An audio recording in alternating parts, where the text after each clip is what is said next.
to another episode of Journey with Julie. I'm your host, Julie Long, and I thought today I might share a little bit about who I am. If I'm going to sit opposite your computer screen and share some information and stories and wisdom in the hopes of supporting you and changing and healing your life, then perhaps maybe you'd like to know a little bit about me. So I'm from Winnipeg, Manitoba, Canada, and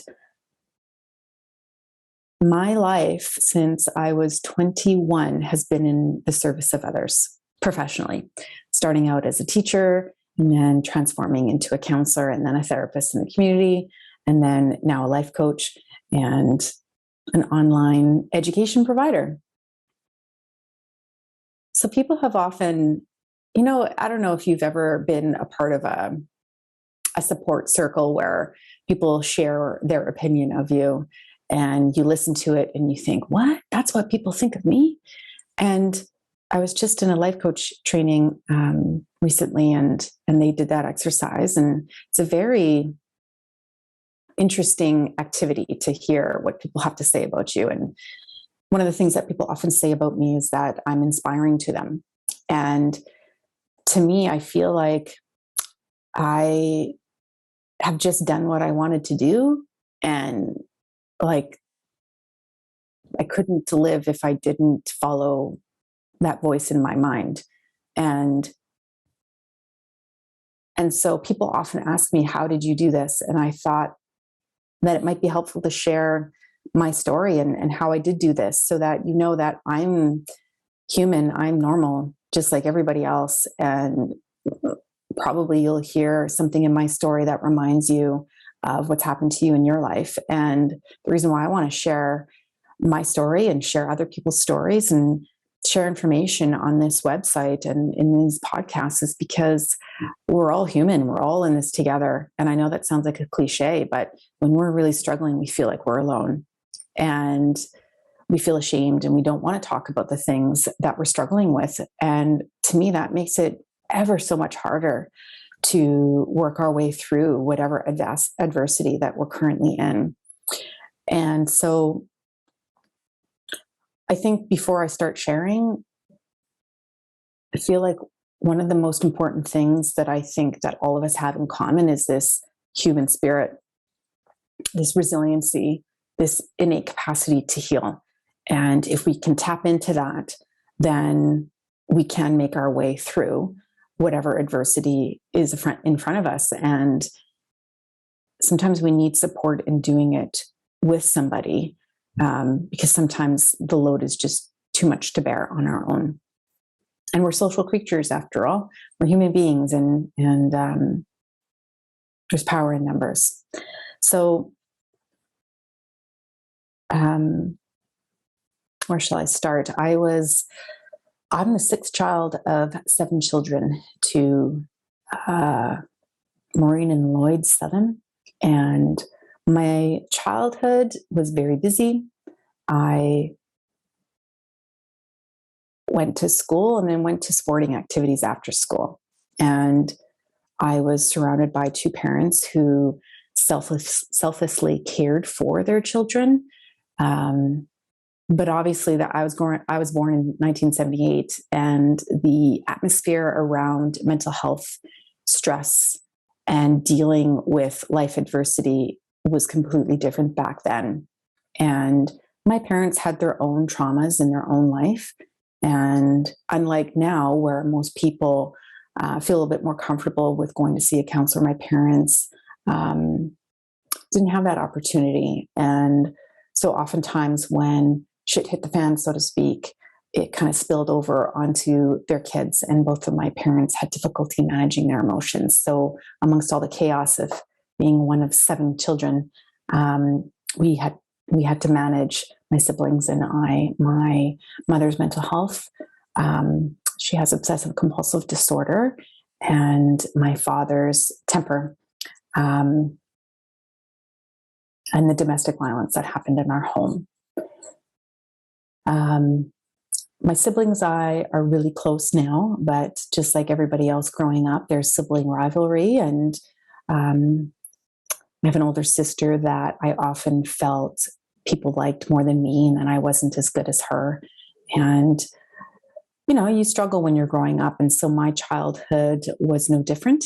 But I do think the glue or the cartilage that helped me get through a lot of that and tap into that inner resilience was the fact that I was one of 7 kids, and my parents did love me, even though there were moments where it was scary and overwhelming. I think those 2 things helped me navigate through some of those tough times. When I was in junior high, when I was going through puberty, I started having hormonal issues, and my childhood home was difficult to be around, and it's hard to cope with situations that you have no control of, and you're dependent on the environment in which you're living to set the tone of safety and support and protection for you. And that was being challenged at that time. And I started to act out and tried to manage my emotions in the best way that I knew how. And that was with using my voice and coping with my friends with alcohol. And I guess got myself into a little bit of trouble. And added on to that, my dad experienced bankruptcy, and that kind of put our home environment in a pressure cooker, and kind of escalated the violence that was happening in the home. And so I'm fortunate for my friends at the time. Most of us, when we're adolescents, we attach onto our friends, and that's what I did. And a boyfriend at the time, a long-term boyfriend. And I suppose I moved out when I was 19 just to try and have a chance to find some calm in my life. And but that was really difficult. And I ended up struggling in university and to pay rent and to keep my grades up, go to work. And so I bounced around a lot in different living accommodations because it was too hard to make ends meet on my own. And so I somehow managed to make my way through teaching. So I graduated when I was 21 and started teaching. And I think that, I became a teacher because I had a negative experience in junior high, and I wanted to right that wrong and be a presence for adolescents in the most difficult time of their lives. And so I started teaching high school when I was 21. And as you can see, I'm 44, but I definitely do not look 44. And so when I started teaching, I looked like I was still in high school. And it was a challenge, but I feel as though I kind of started realizing that maybe I might be a fairly capable person. And so I started to blossom, I would say. And but I still struggled with managing my own distress with alcohol and binge drinking on the weekend. And so, one step in front of the other. And fast forward into my 3rd year of teaching, and my eldest brother took his own life. And that kind of rocked my world. And I remember his favorite saying was "Carpe diem," seize the day. And after he passed, I seized the day, and I left to go teach in the Middle East for a year, and in North Carolina as well. And I met my first husband when I was teaching in the Middle East, and we got married and quickly separated 8 or 9 months later. And that was in my late 20s. And that 30-year mark is such a landmark where I felt that I needed to be married. I needed to have kids. I needed to have a home. And I was pushing. And I married him when I probably shouldn't have. And I remember questioning whether I should before I got married, and people around me, encouraging me that if like I didn't have to, but it's hard to stop a moving train. And so I got married and we separated. And that was really hard on me because I wasn't on that path anymore. And I just really wanted to have a family, to have children, and replicate the kind of upbringing that I had growing up. And so I moved back in with my parents, and I was struggling. And I remember seeing a psychologist who informed me that she thought I was bipolar, hypomanic bipolar 2. And that really was a hard label to sit with. And I remember I would go to work, come home, watch TV. And there was one occasion where I went out and I hadn't eaten and I drank way too much and I was sexually assaulted, and that crushed me. And I think that it's funny, my brother, in his suicide note, he left a paragraph about each one of his siblings and his parents and his close friends. And one of the statements that he shared about me was that there was a fire in me. And when I was younger, I didn't want to go to gymnastics one day, and several of my brothers who were over 6 feet had to carry me out into the car because I was fighting. I was so feisty. There was a fire in me, and that fire was gone. After his death, after all the moving, after the sexual assault, and I was drowning in shame. And somehow I latched onto the idea of wanting to be a counselor. So after my brother died and I was in Bahrain, I remember searching how to become a counselor in the community to support someone like my brother who was struggling and had no idea what to do, had no idea what kind of help to access. And just like the reason I became a teacher because of an adverse experience that I encountered, I did the same. So I went back to school and became a school counselor. And I was counseling kids for 6 years, same amount of time that I taught, which was weird. And then I went back to school and I went back to school to do my master's, and I became a therapist in the community. And in that process, I was encouraged by one of my professors to do my own therapy, because when you're sitting with someone who is struggling, your nervous system responds to their nervous system. And it's easy for your nervous system to be triggered by someone else. And so we needed to deal with all of our stuff on the inside so that that wouldn't happen, so that my life, my traumas, my traumatic responses wouldn't overcome the session when really the session is about the client. So I did that, and I was exposed to EMDR for the first time. And I did EMDR on my sexual assault. Well, I received it on my sexual assault. And I think that was probably the turning point in my life. And I felt heard and seen and supported by someone. And I told my story. And the volume of that distress about myself, that shame, started to lower. And so I guess I started clawing my way out of the hole that I was in. And I started my private practice and started seeing clients, and I realized that this is what I wanted to do. Being in a school was very chaotic, and my nervous system wanted to be quieter. It had been in the fight, flight, freeze, fawn mode for way too long.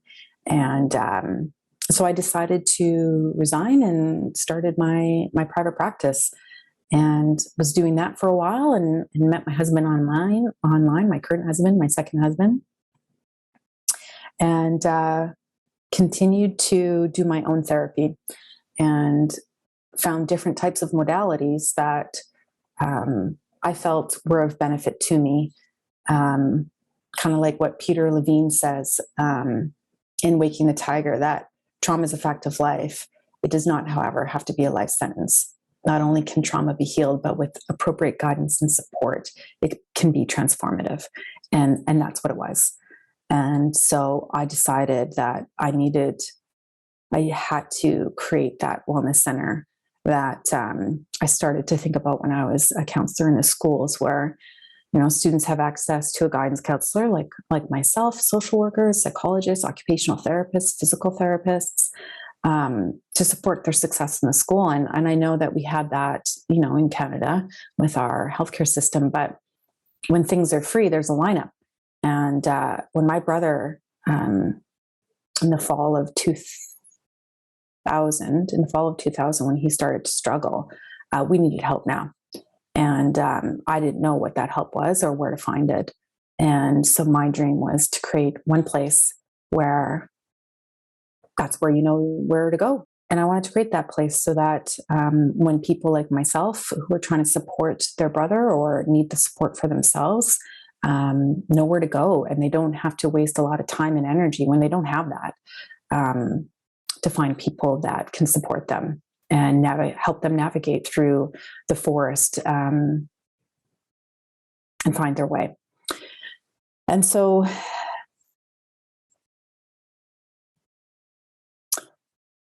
I was practicing, and that's what I wanted to do, but I knew that it would be a lot of work. And I was 36 at the time. And so I thought, well, I found the person. Let's start having family. And so we did. And it took a while to get pregnant the first time, but we weren't able to keep the baby. And I ended up having a miscarriage, and then another miscarriage, and another miscarriage, and another miscarriage.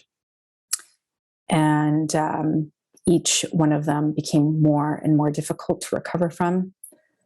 And that dream that I had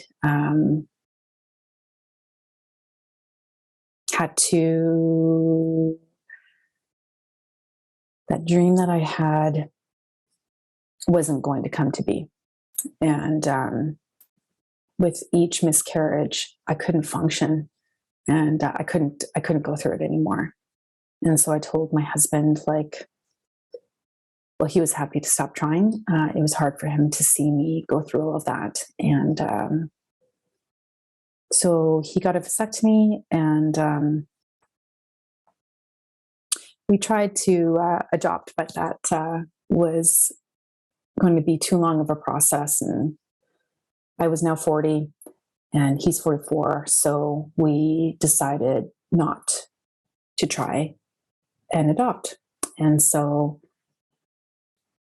my attitude, just like everything else in life, is F it. If I can't do this, then I'm going to do that. If this is going wrong, then I'm going to make something out of it. And so I decided to create the Wellness Center. And so I did. And a year later, COVID hit. And I, for the time of COVID, basically lived in PTSD symptoms and couldn't sleep, couldn't function, couldn't focus. I needed to shift the way that I thought about doing my job. My mother's OCD was also taking her down because she couldn't get out of the house. They were now living in assisted living by then.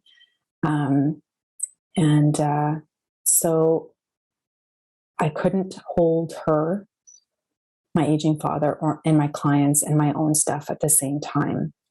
And so I enrolled in the Trauma Center Trauma Sensitive Yoga Certification Program. And for the first time, that helped me connect to myself. So with all of the traumas and adversities I'd been through in my life, there's a certain point where you have had enough. And in order to function, you just turn off that connection to yourself, that interoceptive awareness of sensing the messages that are coming from within you. And that certification program helped me reconnect with myself in my own power, my authentic power, the authentic Julie, to really love myself for who I was, for who I am. And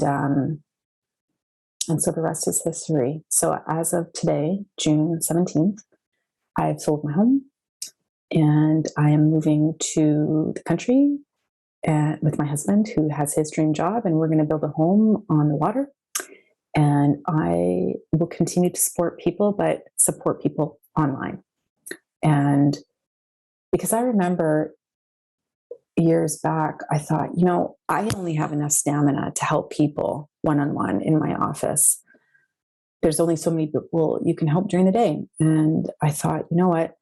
I need to do this. I need to put myself out there, normalize the shit that all of us go through, and show people that you can heal. It's in us to heal. And there are ways to tap into that healing process and make our way through that shit.